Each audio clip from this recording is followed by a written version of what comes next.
রামিসা হত্যার বিচারের দাবিতে বিক্ষোভ মিছিল এবং মশাল মিছিল করছে ইনকিলাব মঞ্চ। আজকে ঠিক সন্ধ্যা 7টা নাগাদ জাতীয় জাদুঘরের সামনে থেকে এই মশাল মিছিলটি বের হয় এবং তারা ইতিমধ্যেই ঢাকা বিশ্ববিদ্যালয়ের রাজু ভাস্কর্যের কাছাকাছি অবস্থান করছে। আজকের এই বিক্ষোভ মিছিল ও মশাল র্যালি থেকে তারা যেমনটা বলছিলেন যে এর আগেও অনেককেই ধর্ষণ সহ হত্যা করা হয়েছে।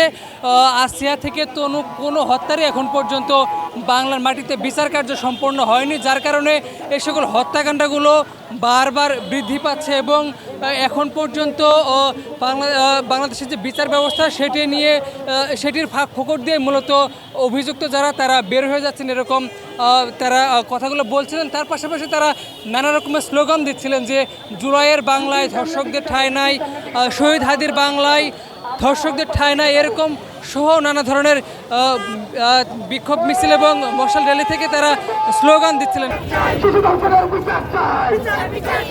এর আগেও যে সকল ঘটনাগুলো ঘটেছে সেগুলোর সুষ্ঠু তদন্ত এবং বিচার কার্য সম্পন্ন হয়নি, যার ফলে এই ঘটনাগুলোর পুনর্বার এই ঘটনাগুলো ঘটছে।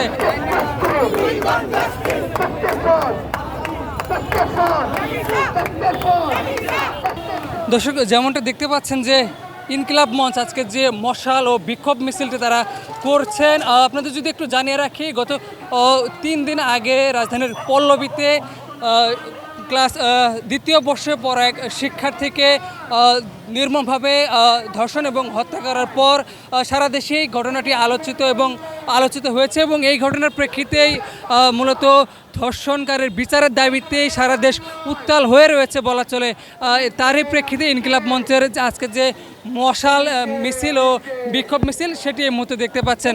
ইতিমধ্যেই তারা জাতীয় জাদুঘরের সামনে থেকে শুরু হওয়া বিক্ষোভ মিছিলটি নিয়ে রাজু ভাস্কর্য পেরিয়ে এই মুহূর্তে তারা ঢাকা বিশ্ববিদ্যালয়ের ভিসি চত্বরের দিকে এগিয়ে যাচ্ছে। বাংলাদেশের প্রধানমন্ত্রী, আপনি একজন কন্যা সন্তানের পিতা, এইটা আপনার সবার গায়ে লাগার কথা। আপনি আপনার সন্তান পরিবার নিয়ে নিরাপদে আছেন, কিন্তু আপনাকে যারা ভোট দিয়ে ক্ষমতায় বসিয়েছে তাদের সন্তানরা নিরাপদে নাই। ভাইরাল না হইলে আসলে কোনো উদ্যোগ নেওয়া হয় না। আমরা চাই এই সমস্যার সমাধান হোক এবং সকল বিষয়ে রাষ্ট্রের আসলে বিচার কার্যক্রমে বিচার নিয়ে যে কোনো ধরনের ইস্যু আসলেই রাষ্ট্রের তখন একটা সমস্যা শুরু হয়, সেটা হচ্ছে উদাসীনতা। রাষ্ট্র যেন দেখতে চায় না। আমরা এই ধরনের সরকার ব্যবস্থা চাই না। আমাদের দেশে পর্যন্ত যে কয়টা হত্যাকাণ্ড হয়েছে প্রত্যেকটা হত্যাকাণ্ডের বিচার আপনারা করুন। আপনারা ধর্ষণ যে কয়টা হয়েছে প্রত্যেকটা বিচার করুন। জাহাঙ্গীরনগর বিশ্ববিদ্যালয় বাংলাদেশের অন্যতম একটি আবাসিক বিশ্ববিদ্যালয়, সেই বিশ্ববিদ্যালয় এরিয়ার ভিতরে যে ধর্ষণ চেষ্টা করা হচ্ছে, রাষ্ট্রের আইন শৃঙ্খলার যে এই অবস্থা, সেই অবস্থায় আপনি কি করে বেরিয়েছেন?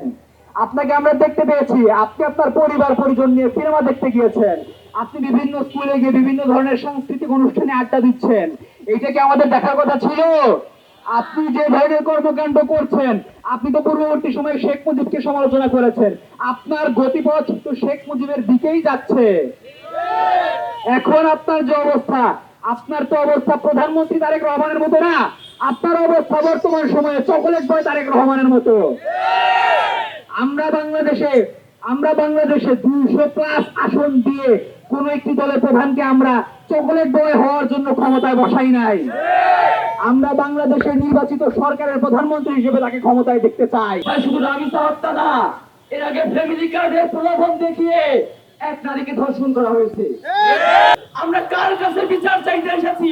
আমরা তাদের কাছে বিচার চাই যারা নেতার মনোরঞ্জন করার জন্য কচি মেয়ে খুঁজে